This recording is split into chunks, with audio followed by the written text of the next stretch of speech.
All right, as great as scope styles are, and we're going to be using them in probably 90% of our application, sometimes you do want global styles. And the reason behind that is because sometimes you want to lay down a base before you go ahead and build your website. So some really basic stuff like colors and fonts and sizing of items, that all needs to happen globally.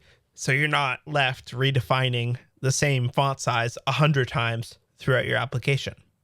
So in order to do that, we use the create global style API inside of styled components, and then we simply just inject that into our application. So we can do that via page.js.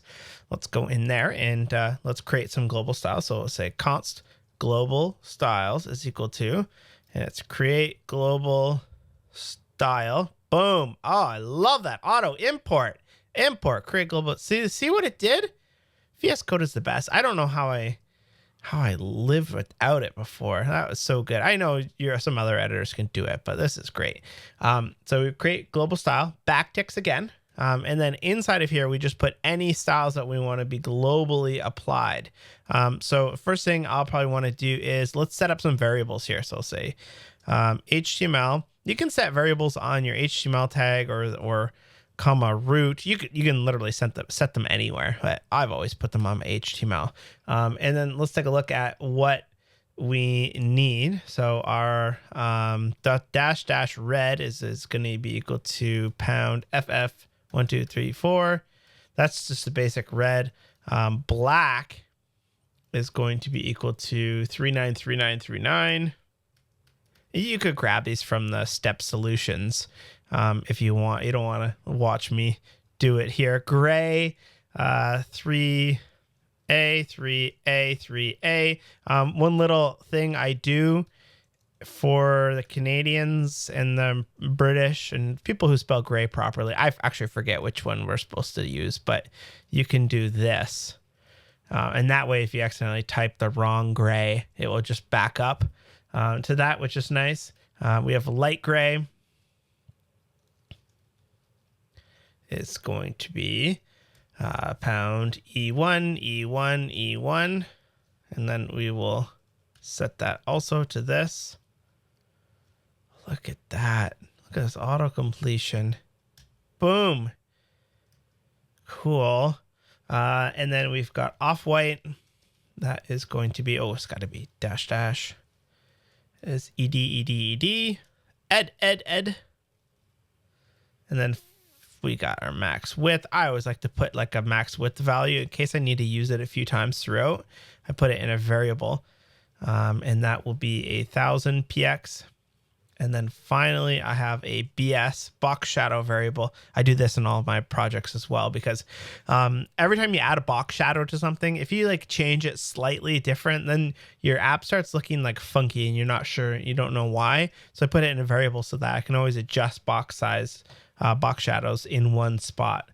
0, 12px, 24px, 0 RGBA is going to be 0.09. Actually, this does not need to be in it's not a string. It's just a CSS property. That's good. Okay, cool. So now let's just hop back real quick to our nav. Where did we use that? Our header. Where did we use black? There we go, right here. So we got the black there. We got the black there. We can take these fallbacks off. It doesn't hurt to keep the fallbacks. Now, it hasn't changed yet. Why is it not that light gray? Well, we actually defined our global styles, but we have not used them yet. Now, in order to just use global styles, you can simply just go into your page component and inject them right in like that. And you see right away, by injecting that turned to a lighter gray. And I should be able to now go into the variables that we just made, which is this one, and change it to BADA55. And, that was the wrong one. Should be black. Yeah, see, and it updates wherever I've been used, which is awesome. Okay, so that's our first set of global styles. What else do we need? Well, we need some fonts. Maybe we'll do the fonts up here. So at font face, What do we want? Font family is going to be called radnica_next. The source is, and this is an absolute URL. Almost always in JavaScript land, when you're building websites, you're not referencing just static files. But in the case of your fonts, we will be doing that. And you can see that they are stuck right here in our public static. We only have 3 files in here that we need. So /static /rad. Oh man, this is going to be hard. I better go here and just copy it. Copy name. There we go. And we also have to say format is WAF2. Font weight is normal and font style is normal. Okay. Oh, this dash should not be here. Okay. Now, if we go down here, let's grab our body tag. We'll say font family. I always like to use this like this one. VS Code will auto suggest that to you. Put that one in. That's a really good font stack. Or we'll try use this Apple system first. So that's a pretty good already. And then what we can do is we can just put in right in front of it. Well, you put the new font that we just did, which is radnica_next. There we go. That's looking pretty slick. While we're here, let's do a little bit of reset. Now you could import normalize.css, or you can just write a couple resets yourself. What we'll do here is we'll go on our HTML and we'll say box sizing, border box.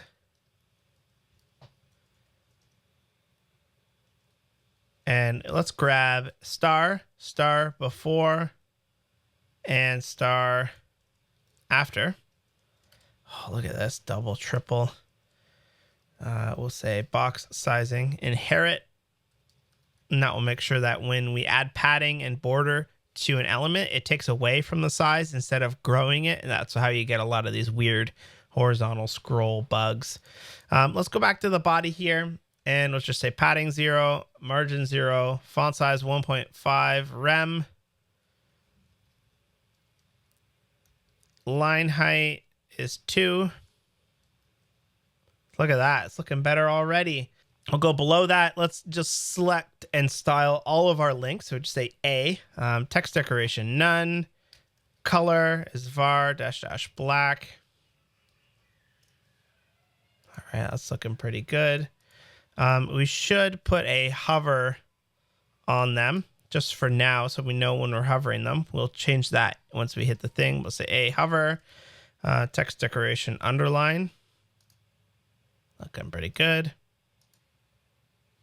And then it just, the one like little weird thing is you also have to select your buttons and apply the font family to it. Because for whatever reason, setting a font on the body does not also apply to buttons, which is odd. So we just have to, we got to put that in globally. Okay, so that's all of our global styles, I believe. They've been injected into our page. Next up, what I want to do is I just want to style all of this right here. The HT, well, we really don't need these two, but the whatever is wrapped around that, so we can constrain the width. And I'll call that inner styles. So we'll say const inner styles is equal to style dot. It's a div in this case. And it looks like style's not imported. So let's go ahead and do that. Let's triple check. There we go. It's imported there. And we'll just give it a max width.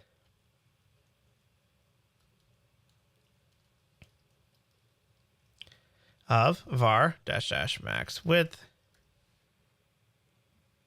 We'll center it, margin 0 auto, and padding 2 rem. All right. See, that's not working yet because we haven't put it up against. So let's go and take that inner styles. Now where we see this, we can get rid of this. We're not testing anymore. We're actually writing code now. Open it up and then put your children inside of that. So we've got our global styles, we've got our header, and then we have our inner styles. And that is all of the content that goes inside of here will be set off from that. All right, this is looking pretty good. In the next video, let's go over how to visually see what's happening when you change the page.